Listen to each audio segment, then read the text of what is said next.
Hello everybody and welcome back to another video. It's Miles here, and today we're going to be talking about the new tier sets that have been introduced, that actually recently got released a few days ago after raid testing. Now, I've had a good chance to look over them, I've had a good chance to talk to a few people about what they think about these tier sets, and overall I think I've got a pretty damn good view on what tanking tier sets are looking to be quite decent going into Dragonflight. Now, these tier sets are seriously different from the tier sets we had in Sepulchre of the first ones. Now, I like the idea of tier sets, I think they're really good. However, there is a few notable changes that I want to go over to tier sets, and there's also the system in general that might sort of sway my opinion a little bit on what is good and what is bad, and like the reliance, I guess, on these tier sets. So let's get into it. And so first of all, these tier sets are so lackluster in comparison to Sepulchre. Sepulchre, the tier sets literally gave you a play style. You know, you played around these tier sets.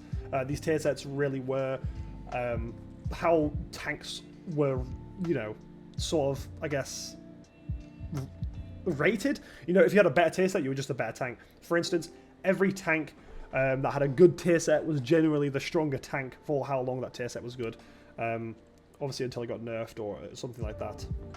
Now, these tier sets are very small impact. You know, these tier sets aren't supposed to give you a huge boost, but are supposed to give you a nice boost that you can sort of play around a little bit and maybe do a tiny bit of min-maxing with, but won't give you the biggest benefits. So, you know, playing without tier sets isn't going to be as bad as it was with playing without tier sets in Sepulchre. So because of that, they've then increased the length until the Creation Catalyst opens to 6 weeks. 6 weeks! 6 weeks is a very long time. You know, 6th week after the Mythic Raid becomes available, like they're saying here. It feels a bit long.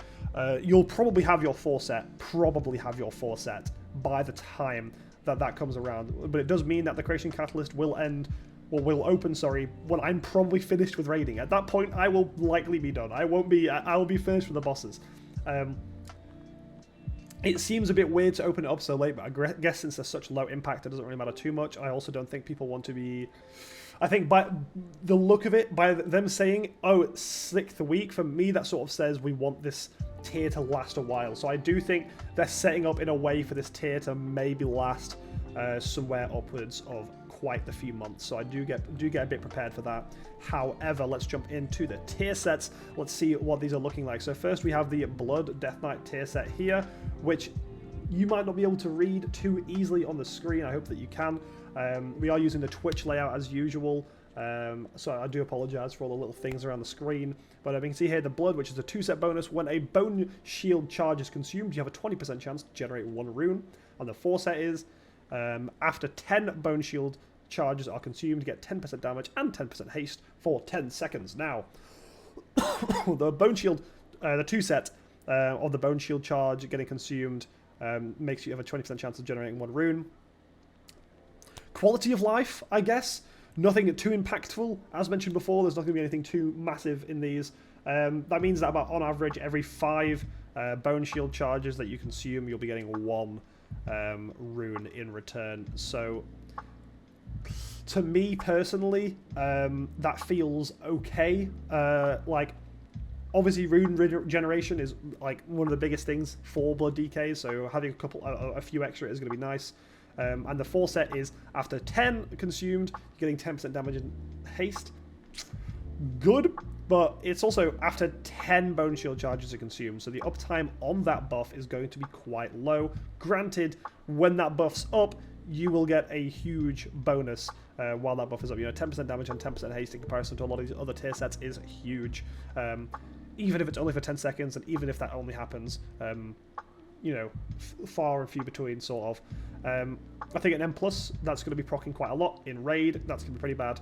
Granted, I am judging the majority of this off Raid, but I will mention if something seems good in N+, like I'm doing now. So it looks like it could be an N+, taking a lot of hits in N+, so you're going to be generating a lot, you're using up a lot more Bone Shield, so it looks like it could be really good for that. But outside of N+, in Raid scenario, it doesn't look like it's necessarily that good for the majority of bosses. I don't think there's too much else to say about that. I think it's a solid one. I think it's definitely about mid to maybe upper mid tier for tanks. Maybe like a 3rd place, I guess you could say. But either way, standard. Moving on to the next one, which is Vengeance Demon Hunter, which is here. I personally think this is hands down the best. This is the most powerful and impactful for all the tanks, which is Fracture now deals 20% more damage, generates 20% more fury, and has a 15% chance to generate an additional soul fragment. Now, Fracture is a very high damaging ability, and by the builds that I've been going so far, it's doing a good percentage of my damage, so a 20% damage increase is roughly about 4% overall damage increase, which is really good. And generating 20% more fury is really important, and let me quickly explain why. So in a lot of my talents, I have given the extra 20 to fury as to your cap, so you have 120 cap fury. Now, before me trying to build up to the maximum amount of fury, so then I could spend loads of soul cleaves to build up frailty stacks, to be able to do big burst damage with abilities like Elysian Decree or the Hunt, was a bit rough because I had to have a little bit of fury before I started doing a double fracture immolation aura. Now, that was a bit of an issue, really, because it meant that it wasn't consistent whether I'd get this big damage or not, because I'd have to rely on a bit of RNG, or I'd have to like build up a little bit extra, if that makes sense, or wait a little bit longer. So having a 20% more fury generation on Fracture means that building up these big spenders where you get loads of frailty stacks before popping a big ability is going to be a hell of a lot more consistent, basically 100% consistency, while also solving the problem of potentially having to take Fellblade for single target. So having this means that you generate more fury, which means Fellblade isn't much of a must-have anymore, because I think Fellblade, for me at least, felt more of a, not really any damage, just a bit of a fury builder where you would build a bit of fury, but you would then keep it like active, like on cooldown, like ready to use for like 20 seconds if you didn't need it, which never feels good in my opinion. So this is going to be just really quality of life and just making Vengeance more consistent. Now, 15% chance to generate additional soul fragment, it's whatever, doesn't really matter, I'm not gonna lie. Like, that's a very small benefit, getting 1 soul extra every maybe like 5 fractures. Like, it's whatever, it doesn't really make a difference, I'm not gonna lie to you. Maybe it would make a bit of a difference in AoE, because you get bigger spirit bombs, but that's about it. It's whatever, a bit more survivability, I suppose. And the 4 set is either spirit bomb or soul cleave. Have a 12% chance to deal 50% more damage and cause targets they hit to deal 15% less damage to you for 8 seconds. Now, obviously, Spirit Bomb and Soul Cleave are both abilities that you just spam and you use loads and loads and loads. They're probably your most used abilities. So a 12% chance is quite low, but if you actually counter in for how much you are using these abilities, you're going to be seeing the uptime on the 15% DR that you get from this is going to be something around maybe the 50%, I would say, uptime at least, depending on your, like, obviously depending on your haste, depending on the scenario that you're in, depending on, like, the fight. I would say about 50% average uptime on 15% DR. 15% DR! That's huge. It's not even just physical damage either, it's just all types of damage. So 15% DR, super, super nice. Now, it's not consistent, which to me is a bit of a problem. You can't control when it happens. It's purely chance, meaning that you can't use this 15% DR if you know a big hit's coming. So you either have to just rely on the RNG and have a weak aura tracking to see if you've got the debuff on them or not, or the other option is to just not bother and just take the 15% DR sometimes, which is good, but again, inconsistencies and having no control over those inconsistencies is never a good thing as tanking. As a tank, I think you want full control over all the tankiness that you have rather than leaving anything up to chance. So that's one negative part of it. However, in AoE, like M+, this is going to be super, super nice because, well, 50% DR is basically always good. And in raids, yeah, it's decent. It's 15% DR is nice, and 50% more damage is whatever. 50% more damage doesn't matter, realistically. Like, that's maybe overall, in a fight, going to give you about 1 to 2% increased damage dealt, which is nothing. That's like, whatever. Who cares about that amount of damage? But overall, standard. I like it. I think it's still a really, really good 4 set. So the 2 set and the 4 set are both really, really decent. I would say this is the best tier sets out of all the tanks, hands down. And also, the tier set being this good and definitely so much better than the other tanks that we're seeing. Like, you look at some of the other tanks and you look at how bad those tier sets are, and we'll get into them in a second, and you'll realize that it almost feels like Blizzard are pushing Vengeance Demon Hunter by introducing these tier sets. Now going into the Guardian tier set, this is the most boring tier set, hands down, which is Gore has a 5% chance to trigger... Gore has a 5% increased chance to trigger, and Gore also increases Mangle's damage by 10%. very, very boring. It's just, it's basically just extra damage, and then Mangle and Thrash has 5% increased damage, and Mangle heals you for 100% damage it deals. Again, just a damage increase. The healing that you get from Mangle isn't going to be huge at the end of the day. Generally speaking, this is very boring, but it's decent. You know, it's just increased damage, but it's not bad, honestly. It's really not bad. I don't think this tier set's, like, you know, a shitter. I think it's just very meh. Maybe like a 4th place on the tank tier lists, or the tank tier list, I guess. Like a 4th place would make sense. It's not as good as the DK one, because I think the DK one gives you a benefit to both damage and survivability, whereas this basically just gives you a bonus to damage. The Mangle healing you is very small. So yeah, this is whatever. It's just increased damage. Kind of boring. Not really much to talk about. Brewmaster Monk. Now, this is actually a cool one. Like, really decent, and depending on how the 4 set works will depend on if this is actually a really good tier set or not. So it's the 2 set is hitting an enemy with Tiger Palm or Spinning Crane Kick, grants Brewmaster's Rhythm, increasing damage dealt and reducing damage taken by 1% for 10 seconds, stacking up to 4 times. This is basically guaranteed to stay at 4%. You're basically, this is just 4% increased damage and 4% DR. There's nothing else to it. Like, there's literally nothing else to it. That is how it is.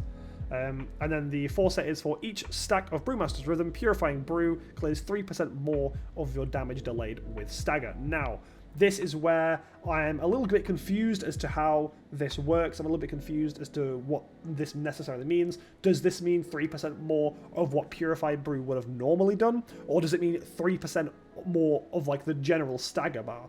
So if that means that, then it means Purifying Brew won't recover 50%, but instead will recover 62%, which would be actually decent. Like, that's not bad. That's quite good. Or the other flip chance is it will do 56%, which is kind of whatever. That's not really much. Like, that 6% difference is the point of it being, is like the difference of it being not really noticeable and decently noticeable. So in general, that 4 set could be okay, or it could be decent. The 2 set is just 4% DR, 4% damage dealt. Not bad. Like, it's whatever. Like, very boring. The 2 set. The 4 set looks interesting to see how that would work exactly, but overall a decent tier set. But it's not exciting. It's not, you know, like a Vengeance Demon Hunter's tier set, which actually looks, like, interesting. Again, this doesn't look as interesting as Blood DK's tier set even, but still, I guess, more interesting than Guardian Druid. But it's whatever. It is what it is. The main part is the 4% DR and 4% damage dealt, and maybe a little bit more stagger clearing. Now we go on to the stinkiest, the absolute worst, hands down absolute worst tier set out of all the tanks, and that is Paladins, Prop Paladins tier set. 2 set, Avenger Shield grants you versatility of light, increasing versatility of you and your closest ally by 4% for 4 seconds, so giving you 4% damage dealt and 2% DR for 4 seconds after using Avenger Shield, which is on about a 15-second cooldown. That's awful. That's so bad. That's so useless. I guess Moment of Glory, I guess that's not bad. During Moment of Glory, I guess that's not bad. But 4% verse for 4 seconds? Are you kidding me? No. Awful. Not good at all. I think, honestly, probably one of the... it's just so short. It's way too short for how long the cooldown of Avenger Shield is normally without procs or without using other abilities. Now the 4 set is Casting Hammer of the Righteousness, increases your parry by X amount for Y seconds, and extends the duration of versatility of light by 1 second. Now, the parry, it's whatever. Parry is whatever. Unless they made the parry like a really high number, this tier set's a stinker. But I don't think this parry is going to be very high. I'm thinking we're probably looking at something like 5% parry for like 2 seconds, I'm thinking. I'm guessing that's what probably the number's going to be. Or maybe like 4 seconds or 5% parry. Nothing big. Like, this is really boring stuff. I'm not going to lie. And also the 1% increase on versatility of light is completely useless. You might not even pop a GCD during that 1 extra second. Like, useless. So bad. This 4 set's ass. This 4% is maybe a 1% damage increase for you and an ally, and the damage reduction you're going to get from the parry, most likely, unless it's like insanely powerful for some reason, the versatility is going to be negligible. Awful tier set. Awful. And it isn't fun. This isn't a cool tier set, and there's nothing, like, this is more frustrating, if anything. Like, like you cast Avenger Shield, and I guess you pop like just some damaging ability, so you get increased damage on them. But that's about it. Like, cool. You're going to use those abilities anyway. And a big problem I've got with Hammer of the Righteousness extending it is when you play the new way to play Paladin is by keeping up your wings 100% of the time. Now, to do that, you need to be using Hammer of Wrath as effectively as possible, and using Judgment always as effectively as possible. If you're using Avenger's Shield, that is because you don't have Judgment, and you don't have Hammer of Wrath. So you use Avenger's Shield as the filler, generally speaking, unless you're using Moment of Glory, and then you just kind of use it for the extra damage. Now, if you use it as a filler, by the time that you're finished using it, you will have a Hammer of Wrath, or you'll have a Judgment. You'll have other abilities to use. You will very, very rarely cast Avenger's Shield straight into a Hammer of the Righteousness. That's very rarely going to happen. Very, very rarely. So this extending it won't always happen either. Like, it's not like you're always going to get 5 seconds. Like, it's mostly going to be like 4 seconds to maybe 5 seconds sometimes. So this just doesn't look good. Like, not good at all. I don't even want to look at it anymore. I want to just go past and go on to the next one. Now, are we really on the last one already? Damn, I went through this quick. Warrior.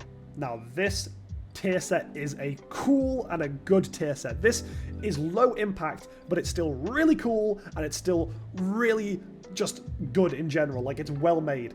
Set bonus 2, like, so that's the 2 sets. Revenge grants you Vanguard's Determination, increasing all your damage done and reducing damage you take by 4% for 5 seconds. That will keep up at a very high uptime. You're at least 80% in most fights. You know, you're going to be using Revenge a lot. Revenge is a very commonly used ability that is basically the same as like the Monk's 4% DR and 4% damage done. You're going to keep it up the majority of the time. Now, the 4 set is the coolest 4 set out of any of the tanks, besides...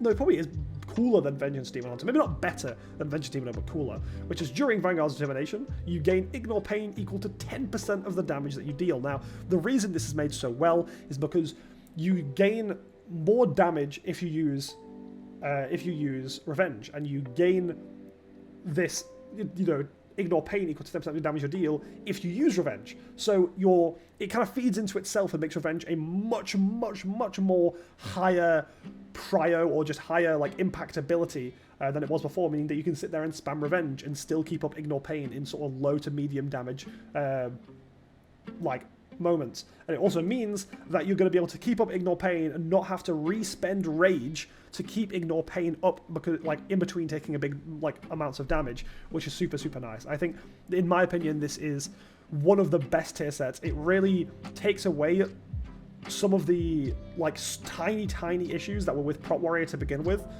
or maybe like the sort of like feels bad issues, like the things that didn't feel like very satisfying to play, and it really adds to that and makes this spec even more clean than it already was. It's looking so good. Prop Warrior is looking fantastic.